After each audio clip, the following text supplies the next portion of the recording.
नमस्कार। SPT news में आपका स्वागत है। पेश है 31 अक्टूबर सुबह 6:15 राजस्थान की 15 बड़ी खबरों में। राजस्थान में अब बहला फुसलाकर और लोभ लालच देकर धर्म परिवर्तन से जुड़े मुकदमे नए कानून में दर्ज होंगे। धर्म परिवर्तन से जुड़े सभी मामलों में जमानत भी नहीं होगी। अलग अलग कैटेगरी में सजा का प्रावधान भी है। लव जिहाद के मामलों में 20 साल की सजा होगी। केवल धर्म परिवर्तन के उद्देश्य से किसी की गई शादी को भी रद्द करवाया जाएगा। धर्म परिवर्तन करवाने वाली संस्थाओं के भवनों को सील या तोड़ा जाएगा। गृह विभाग ने आज धर्मांतरण विरोधी कानून को लागू करने का नोटिफिकेशन जारी कर दिया है। इस नोटिफिकेशन के साथ Rajasthan prohibition of unlawful conversion of religion act 2025 के प्रावधान तत्काल प्रभाव से लागू हो गए हैं। राजस्थान कर्मचारी चयन बोर्ड की ओर से आयोजित होने वाली ग्राम विकास अधिकारी भर्ती परीक्षा के लिए एडमिट कार्ड जारी कर दिए गए हैं। परीक्षा 2 नवंबर को सुबह 11 बजे से शुरू होगी। इस परीक्षा के माध्यम से वीडियो के कुल 850 पदों पर भर्ती की जाएगी। राजस्थान कर्मचारी चयन बोर्ड ने परीक्षा के लिए नया ड्रेस कोड जारी कर दिया है। परीक्षा में जींस पहनकर आने पर रोक रहेगी। बोर्ड ने साफ किया है कि यदि अपवाद स्वरूप कोई जींस पहनकर आ गया तो उसे परीक्षा से वंचित नहीं किया जाएगा, लेकिन उसकी गहन जांच की जाएगी, उसे वचन पत्र भरवाया जाएगा। राजस्थान की राजनीति से जुड़ी बड़ी खबर सामने आ रही है। पंचायती राज और शहरी निकायों में 2 से अधिक संतान वाले व्यक्तियों पर लगी अयोग्यता की बाध्यता जल्द हट सकती है। विभिन्न संगठनों, नेताओं और जनप्रतिनिधियों की लंबे समय से चली आ रही मांग पर राज्य सरकार ने गंभीरता से विचार शुरू कर दिया है। स्वायत्त शासन और नगरीय विकास मंत्री झावर सिंह खर्रा ने मीडिया से बातचीत में इसकी पुष्टि की है। उन्होंने बातचीत में कहा कि सरकारी कर्मचारियों को तीसरी संतान की छूट मिल चुकी है, तो जनप्रतिनिधियों के साथ भेदभाव क्यों होना चाहिए। मंत्री ने बताया कि मुख्यमंत्री भजनलाल शर्मा से इस मुद्दे पर चर्चा हो चुकी है और सभी पक्षों से राय लेकर उचित निर्णय लिया जाएगा। राजस्थान में जयपुर में लौह पुरुष सरदार वल्लभ भाई पटेल की 150वीं जयंती के उपलक्ष्य में इस वर्ष राष्ट्रीय एकता दिवस आज 31 अक्टूबर को प्रत्येक थाना स्तर पर रन फॉर यूनिटी का आयोजन किया जा रहा है। अतिरिक्त पुलिस महानिदेशक रुपिंदर सिंह ने गुरुवार को बताया, प्रत्येक थाना स्तर पर सुबह 6:30 बजे 8:30 तक बीच रन फॉर यूनिटी के तहत 1 किलोमीटर की दौड़ आयोजित की जाएगी। उन्होंने बताया कि इसका उद्देश्य पुलिस और नागरिक समाज के बीच एकता और सद्भाव को मजबूत करना है।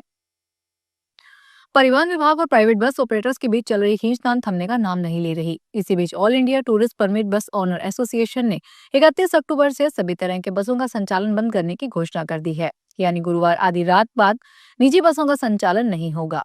एसोसिएशन के सचिव राजेंद्र परिहार ने इस संबंध में बुधवार को मुख्यमंत्री के नाम भेजे पत्र में यात्रियों को होने वाली असुविधा पर खेद जताते हुए सरकार से अनुरोध किया है कि वे यात्रियों की सुविधा के लिए अपने स्तर पर व्यवस्था करे। राजस्थान में भ्रष्टाचार निरोधक ब्यूरो ने बीकानेर में नोखा तहसील के पांचू पटवार मंडल के पटवारी को 4,000 रुपए की रिश्वत देते रंगे हाथों गिरफ्तार किया।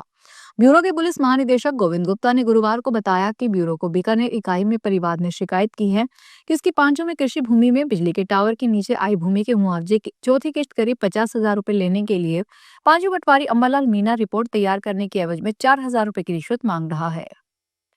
शिक्षा मंत्रालय ने आर्टिफिशियल इंटेलिजेंस को आगे बढ़ाने के लिए अपनी प्रतिबद्धता दोहराते हुए कहा कि स्कूलों में कक्षा 3 से आगे एआई का पाठ्यक्रम शुरू किया जाएगा। शिक्षा मंत्रालय ने स्कूली शिक्षा और साक्षरता विभाग ने भविष्य के लिए तैयार शिक्षा के आवश्यक घटकों के रूप में आर्टिफिशियल इंटेलिजेंस और कंप्यूटेशनल थिंकिंग को आगे बढ़ाने के लिए आज अपनी प्रतिबद्धता दोहराई है।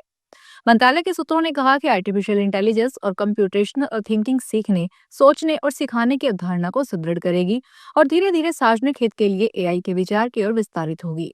यह पहल जटिल चुनौतियों को हल करने के लिए एआई के नैतिक उपयोग की दिशा में एक नया लेकिन महत्वपूर्ण कदम है, क्योंकि यह तकनीक कक्षा 3 से शुरू होगी। राजस्थान हाईकोर्ट ने जोधपुर जिले के भोपालगढ़ के वृत्ताधिकारी आरपीएस भूराराम खिलेरी को पदस्थापन आदेश की प्रतीक्षा में रखने तथा रिलीव करने के आदेश के प्रभाव व क्रियान्वयन पर रोक लगा दी है। राज्य सरकार ने भाजपा के भोपालगढ़ महामंत्री से कथित मारपीट और गिरफ्तारी का मामला सामने आने के बाद खिलेरी को एपीओ कर दिया था। जयपुर में पर्यटन सीजन की शुरुआत में नाहरगढ़ बायोलॉजिकल पार्क में पर्यटकों की भारी संख्या में आवाजाही देखने को मिल रही है। यहाँ की विश्व प्रसिद्ध टाइगर सफारी और लॉयन सफारी करने के लिए पर्यटकों का बूम भी देखने को मिल रहा है, लेकिन कुछ समय के लिए टाइगर सफारी और लॉयन सफारी पर रोक लगा दी गई है। मीडिया की ओर से खबर दिखाई जाने के बाद अगले आदेश तक इसे रोक दिया गया है। हाल ही में एक वायरल वीडियो में पर्यटकों से भरी हुई गाड़ी बीच रास्ते में खराब होने के कारण गड्ढे में धंस गई थी। जैसलमेर में गुरुवार को कोर्ट के आदेश पर United India insurance company limited की जैसलमेर ब्रांच को सीज कर दिया गया। यह कार्रवाई सोनार दुर्ग पार्किंग लिंक रोड से शाखा पर की गई। मामला साल 2022 में हुए एक सड़क हादसे से जुड़ा है, जिसमें जोधपुर से जैसलमेर आते समय इनोवा कार दुर्घटनाग्रस्त हो गई। हादसे में कार सवार जितेंद्र बिस्सा, उसकी पत्नी श्वेता बिस्सा और बच्ची मयूरी व्यास गंभीर रूप से घायल हो गए थे, लेकिन दुर्घटना बीमा क्लेम नहीं देने पर कोर्ट ने सख्ती दिखाते हुए कार्रवाई की। राजस्थान के करौली जिले के नादौती क्षेत्र में पैंथर के हमले ने एक बार फिर ग्रामीणों में डर का माहौल बना दिया है। गुरुवार सुबह आम का जहीरा गांव में पैंथर ने एक ग्रामीण भरतलाल बैरवा पर हमला कर उसे गंभीर रूप से घायल कर दिया। भरतलाल बैरवा अपने घर के पास भैंस को चारा डाल रहे थे, तभी झाड़ियों में छिपे पैंथर ने उन पर अचानक हमला कर दिया। शोर मचाने पर ग्रामीणों ने पैंथर को जंगल की ओर भगाया, लेकिन तब तक भरतलाल बुरी तरह घायल हो चुके थे। रेलवे विभाग द्वारा गुरुवार को बीकानेर के जानसर स्टेशन यार्ड में बड़े स्तर पर आपदा प्रबंधन की मॉक ड्रिल आयोजित की गई। इस संयुक्त अभ्यास में एनडीआरएफ, एसडीआरएफ, रेलवे सुरक्षा विभाग, पुलिस बल, अग्निशमन विभाग, स्काउट गाइड संगठन और चिकित्सा टीमें शामिल रही। मॉक ड्रिल का उद्देश्य रेल दुर्घटना की स्थिति में राहत एवं बचाव कार्यों की तैयारी और विभिन्न एजेंसियों के बीच बेहतर तालमेल की जाँच करना था। अभ्यास के तहत मॉक सिचुएशन तैयार की गई, जिसमें गाड़ी संख्या 19,720 के 2 कोचों को पटरी से उतारने की काल्पनिक घटनाएं दर्शाई गई। राजस्थान में जयपुर के नगर निगम रेटर के दल ने गुरुवार को सवाई मानसिंह अस्पताल के सामने और अन्य मुख्य मार्गों पर विशेष सफाई अभियान चलाकर सफाई की गई। निगम के आधिकारिक सूत्रों ने बताया कि इसके साथ ही आकस्मिक वर्षा हो जाने के कारण उत्पन्न मच्छरों से फैलने वाली मौसमी बीमारियों की रोकथाम और नियंत्रण के लिए भी फॉगिंग अभियान चलाया गया। सतर्कता शाखा द्वारा प्लास्टिक जब्ती और अस्थायी अतिक्रमणों पर कार्रवाई की गई, जिसके तहत 20,000 रुपए जुर्माना वसूला गया।